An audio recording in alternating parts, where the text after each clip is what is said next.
మీరిచ్చే ఎండి బట్టలు బంగారుగులు చేత పట్టుకొని గెడము గెడము 16 గెడములు తిరిగి కేకలేసి గువ్వలు తోలి 7 గడియలు సెలవు ఇచ్చెదరు 7 మంది చెరికత్తలని వెంట పంపెదరు.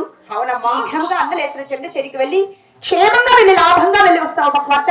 అలాగే వస్తానమ్మా. అలాగే తిరిగి భర్త. అలాగేనమ్మా. శీఘ్రంగా వెళ్ళాలి.